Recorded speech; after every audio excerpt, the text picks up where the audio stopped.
이번에 제목이 생물과 환경이잖아. 바로 생물이 환경에게 영향을 줄 건데, 아니다, 잘못 말했다. 환경이 생물에게 영향을 줄 건데, 그 환경을 저기서 5가지로 구분하고 있어요. 빛이 생물에게 어떤 영향을 줄 것이냐. 두 번째, 온도가 생물에게 어떤 영향, 물이 생물에게, 토양이 생물에게, 공기가 생물에게 어떤 영향을 주는지를 지금 볼 거예요. 근데 빛은 3가지로 나누어집니다. 하나, 둘, 셋. 빛은 3가지로 나누어지는데, 다시 해볼게.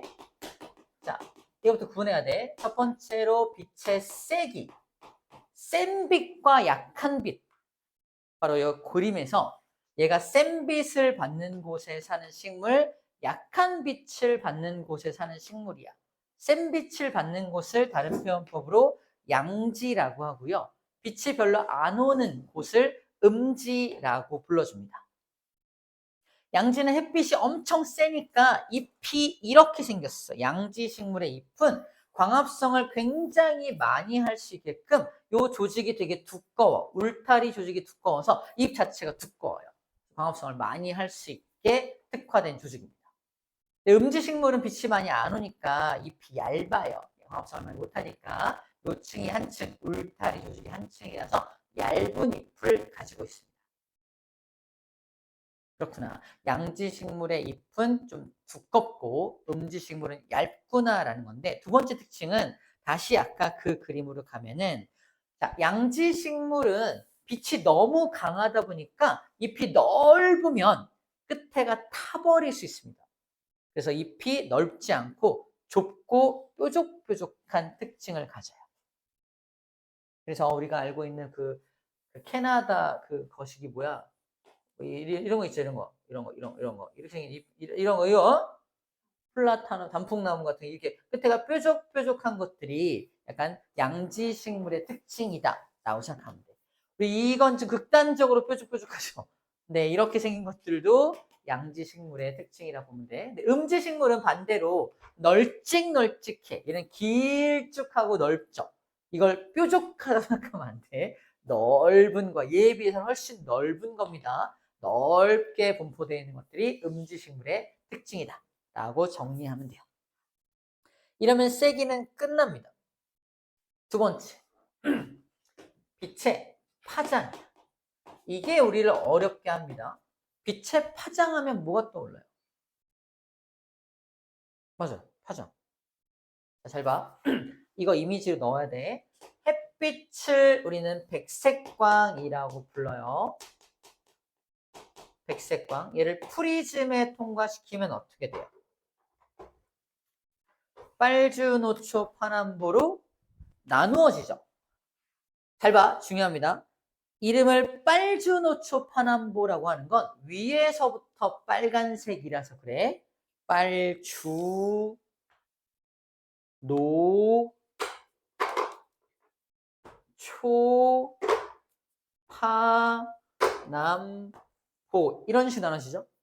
그죠? 이렇게 빨주노초 파남보로 나눠지면은 가장 적게 굴절한 게 누구야? 빨간색이 적게 굴절한 거고 파란색이 많이 굴절한 거야. 맞죠? 이때 우린 뭐라고 표현하냐? 색마다 굴절률이 다르다라고 표현을 해요. 색마다. 근데 빨간색은 이렇게 생긴 녀석이야. 방금 얘기해 준 대로. 파란색은 이러 생긴 녀석이야. 뭔 차이죠? 얘는 마루부터 마루까지 길이가 겁나 긴데 얘는 마루부터 마루까지 길이가 짧죠. 이걸 뭐라고 부르죠? 이게 파장이야. 파장이 길어요. 얘는 파장이 짧아요 라고 하는 거야. 파장이 다르다라는 말은 무슨 말이야? 다른 말로 그러면 색깔이 다르다라는 말과 같은 말입니다. 무슨 말이냐? 색마다 굴절률이 다르다라는 말을 다른 표현법으로 뭐라고 한다? 파장마다 굴절률이 달라. 파장이 긴 녀석은, 잘 봐. 파장이 긴 녀석은 굴절을 많이 안 해. 파장이 짧은 녀석은 굴절을 많이 해. 그쵸? 약간 쌤은 관성 같은 느낌으로 기억하는데 길쭉하니까 뭘 만났을 때 많이 못 꺾이는 거야. 관성이 커서. 근데 짧으면 막 하다가 툭 꺾이는 거죠. 약간 이런 느낌으로 기억하거든. 그래서 빨주노초 파남보를 이렇게 정리하면 됩니다. 그리고 나서 이 그림을 보면 돼요. 어떤 그림? 이 그림이야. 이게 뭐냐면 좀 여기 그림대로 좀 바꾸면 백색광이 오다가 뭘 만나는 거야? 물을 만나는 거야. 공기를 가던 백색광이 물을 만나면 물이 마치 뭐처럼 작용하는 거야? 프리즘처럼 작용을 해서 빨간색은 굴절을 많이 안 해서 요 정도밖에 안 가고요. 파란색은 굴절을 많이 해서 여기까지 간다고. 초록색은 중간 정도까지 가겠죠. 이렇게 누구야? 굴절 되는 거예요. 자, 그래서 파장이 달라져. 여기 사는 생물을 A 생물, 여기 사는 생물을 B 생물, 여기 사는 생물을 C 생물이라고 한다면 A 식물은, 식물이야. 생물 중에 식물. A 식물은 자기한테 무슨 빛만 와? 빨간 빛만 오지. 바로 이거야. A. 자, 얕은 곳에는 빨간 빛만 가고 중간에는 주황색 빛, 가장 깊은 곳에 파란색 빛이 가는 게 파장이 나눠지는 거야. 굴절률에 따라서 물속으로 들어간 빛이 갈라지고 있는 겁니다. 갈라지는 거예요. 그럼 A 식물은, 여기 사는 식물은 무슨 빛을 이용해야 돼? 빨간 빛을 이용해야 되니까. 잘 들어. 빨간 빛을 이용해서 광합성을 하며 살아야 하기 때문에 자기 몸 색깔이 빨간색이면 안 돼. 빨간색은 왜 빨간색이야? 저기서 오는 백색광 중에서 빨간색을 반사시켜서 내 눈에 넣어주니까 빨간색으로 보이는 거야. 얘는 빨간색을 흡수하지 않아. 안 해요. 근데 어디 갔어? 근데 만약에 얘가 빨간색이야. 빨간색밖에 안 와. 다 튕겨내면 광합성 할 수가 없지. 그래서 빨간색을 가장 잘 흡수할 수 있는 색깔로 자기 몸 색깔을 만들어야 하는 거야. 그게 녹조류야. 녹색. 중간은 요 주황색 빛을 이용하는 녀석 갈조류. 맨 밑에 사는 녀석들은 파란색 빛을 잘 흡수해서 살아야 하니까 자기 몸 색깔이 빨간색인 홍조류가 됩니다. 그래서 녹조류, 갈조류, 홍조류가 깊이에 따라서 다른 종류의 식물이 사는 이유가 바로 빛의 파장과 관련되어 있다라고 얘기하는 거예요. 빛의 파장과 관련되어 있다. 빨주노초 파남보는 정해져 있는 거야. 정해져 있는 거니까 위에가 빨간색, 맨 아래가 파란색 정도만 기억해 주면 됩니다. 이것까지도 잘한다? 근데 문제는 뭔지 알아? 이겁니다. 녹조류에는 뭐가 있냐? 이걸 기억을 못해요. 자, 쌤도 되게 헷갈려. 녹색 식물 한 번도 본 적도 없어. 체크. 파래와 핵함이 녹조류야. 이름이 왜 파래야? 농담이야? 파래와 핵함이 녹색이래요. 잘 모르겠으면 인터넷을 찾아서 파래가 녹색 맞네, 핵함 녹색 맞네 좀 눈으로 좀 확인해서 이미지를 넣어주면 좋겠어. 이거는 녹색으로 딱 나와요. 근데 문제는 얘네들이야. 그동안 우리가 알고 있던 심각한 고정관념 때문에 틀려요. 봐봐. 갈조류가 뭐야? 자기 몸 색깔이 갈색이라는 거죠. 갈색 몸 색깔을 갖고 있는 거에 뭐가 들어있어요? 미역과 다시마가 들어있어요. 여러분들이 알고 있는 미역이 갈색 맞나요? 누구는 초록색이래. 제가 엄마 물 불리는 거 봤는데 초록색이던데요? 그죠? 또 완전 건조가 많이 된 것들은 또 되게 까매요. 까만 미역 본 적 있어? 다 기억하는 색깔이 다 달라. 근데 이건 뭘 뜻하는 거야? 이제 막 채취한 미역. 그러니까 바닷속에서 양식을 하는 중에 있는 그 미역의 색깔을 기억해야 돼. 시중에 파는 미역 색깔이 아니라고요. 시중에 난 내가 아는 미역은 초록색인데 녹조류. 어, 틀리는 거야. 알겠죠? 고정관념 버리고 자 미역과 다시마가 갈색을 띠고 있는 모습을 무조건 이미지화해서 기억해야 됩니다. 더 심각한 건 홍조류야. 홍조류에 김이 들어가 있어요. 김이 빨간색이란 얘기야. 여러분들이 알고 있는 김이 빨간색인가요? 다 까만색으로 알고 있어요. 그죠? 양반김 막 그죠? 이런 거. 아니야. 그렇게 가공된 김 말고 마찬가지로 이제 막 재배를 하고 있는 물속에서 키우고 있는 김은 약간 붉은빛을 띠는 김을 억지로라도 찾아서 붉은색 김을 억지로라도 찾아서 그 김의 이미지를 머릿속에 넣어줘야 한다고요. 인터넷 찾아보면 되게 다양한 김 색깔이 있어요. 마찬가지로. 그걸 다 기억하면 안 되고 억지로라도 빨간색 김을 찾아서 머릿속에 그 이미지로 기억해 줘야 됩니다. 우뭇가사리는 잘 모르는 거니까 이거 틀릴 리가 별로 없거든. 우뭇가사리는 붉은색인가 보다 하는데 김이 붉은색이라는 게 잘 이미지가 안 그려져서 틀리는 경우가 있더라. 조심해라. 누가 이렇게 깔끔하게 필기 잘했어? 나야? 그래서 이 파장이란 이런 내용이고 파장에 따라서 어떤 생물들이 그런 빛을 이용해서 사는지에 대해서도 정리를 한 겁니다. 이게 파장에 대한 내용이야. 마지막 세 번째가 뭐냐면 빛의 일조 시간입니다. 일조 시간. 일조가 뭐냐면 날 일자에 비출 주자야. 햇빛이 비추는 시간을 일조 시간이라 그래. 자, 잘 생각해봐. 지금은 봄, 여름, 가을, 겨울 중에 언제야? 지금. 절기상으로는 가을이죠. 근데 어떨 땐 여름 같고 어떨 땐 겨울 같죠. 그럼 지금은 여름이야, 겨울이야, 가을이야. 온도만 가지고는 판단하기 너무 힘든 세상이 되어버렸어.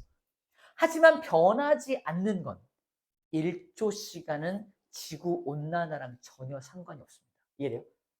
그래서 모든 생물들도 다 일조 시간을 고려해서 계절을 판단해.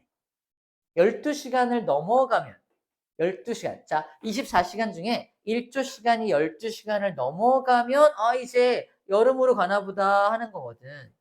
1조 시간이 길었다가 점점 12시간보다 짧아져. 이제 가을로 가나 보다 하는 거예요. 맞죠? 1조 시간을 이용해서 계절을 판별하는 게 더 정확하다. 온도 가지고 계절 판단하기에는 너무 힘든 세상이 되어버렸어. 그래서 동물들도 다 이미 1조 시간으로 계절을 판단하고 있습니다. 예를 들어서 꾀꼬리와 종달새라는 녀석들은 1조 시간이 점점 길어지는 봄에 번식을 해요. 봄을 어떻게 인식한다? 1조 시간이 점점 12시간보다 길어지면 봄이 되는 거니까 이제 그걸 고려해서 그때 번식을 해요. 송어하고 노루는 가을에 번식을 합니다. 1조 시간이 짧아지는 가을에 번식을 해요. 우리가 기억할 건 뭐야? 송어, 노루가 가을에 번식하는 녀석들이다. 꾀꼬리, 종달새는 봄에 번식하는 녀석들이다. 라는 걸 어느 정도는 알고 있어요. 우리가 잘 모르는 생물들이지만 얘는 봄에 알 낳는 놈들, 얘는 가을에 알 낳는 놈들 이렇게 좀 구분해서 노트 정리를 좀 해줄 필요가 좀 있습니다. 그 다음에 기억나나 모르겠다. 아니다. 지금 하는 거구나. 곤충들도 겨울잠을 자요. 곤충들도. 곤충은 어떨 때 겨울잠을 자냐면 곤충도 1년만 살고 죽는 거 아니거든요. 그래서 겨울에는 잠을 자고 봄에 깨어납니다. 근데 곤충이 겨울잠 시기를 결정할 때 바로 1조 시간을 이용해요. 곤충이 되게 똑똑해. 1조 시간을 이용해서 겨울잠을 결정합니다. 근데 또 우리가 알고 있는 겨울잠 자는 것들이 있어. 누구죠? 파충류, 뱀 이런 것들 겨울잠 자요. 그다음에 또 곰도 겨울잠 자죠. 곰은 정원동물이야. 얘는 왜 겨울잠을 잘까? 첫 번째, 일단 파충류가 뱀 같은 것들이 겨울잠을 자는 이유는 뭐냐면 얘네는 변온동물이죠. 주변의 온도가 떨어지면 자기 몸의 온도도 떨어져. 자기 몸의 온도가 떨어지면 물질 대사가 안 돼. 먹어도 소화가 안 되는 뜻이야. 먹을 필요 있어 없어? 자야 돼. 결국 온도와 관련돼 있다고 말하는 거야. 걔네가 겨울잠을 자는 이유는 온도 때문이야. 이해돼요? 온도가 너무 낮으니까 안 움직여. 못 움직이겠어. 먹어도 소화가 안 돼. 자야 돼. 안 그러면 죽어. 이해돼요? 그래서 자는 거야. 그래서 파충류가 변온동물이 겨울잠 자는 이유는 알겠어.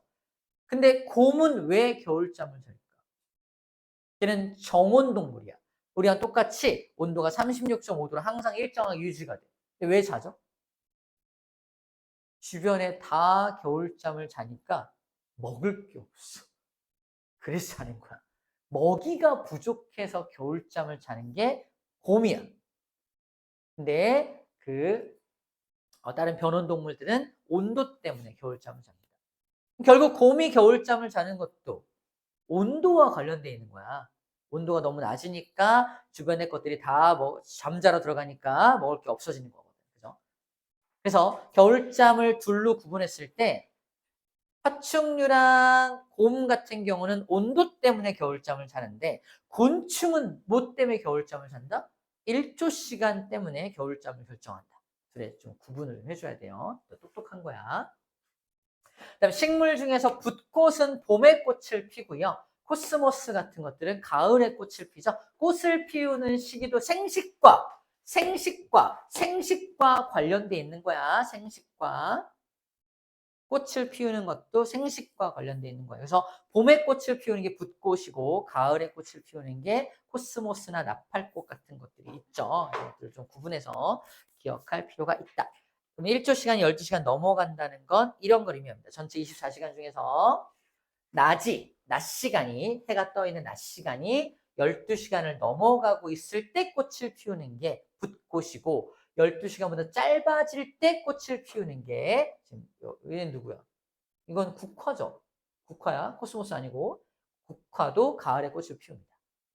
봄에 꽃을 피우는 식물들을 다른 말로 뭐라고 하냐면 날이 길 때 꽃을 피우기 때문에 장일식물이라고 합니다. 길 장자 날 일자야. 반대로 낮이 짧아질 때, 해가 짧아질 때 꽃이 피는 식물들은 단일식물이라고 불러주겠네요. 장일식물, 단일식물을 구분해주면 되겠습니다. 오늘은 빛까지만 할 거예요. 내용이 좀 많아요. 그죠? 나머지 내용들은 다음 시간에 할 거고요. 빛에 관련된 내용만 좀 문제 풀고 오늘은 갑시다. 자, 우리 299쪽에 빛과 관련된 내용하고 빛만 하면 되겠네요. 몇 개 없죠? 말이 안 되나? 할 수 있는 것만 해봐요. 자, 해보세요.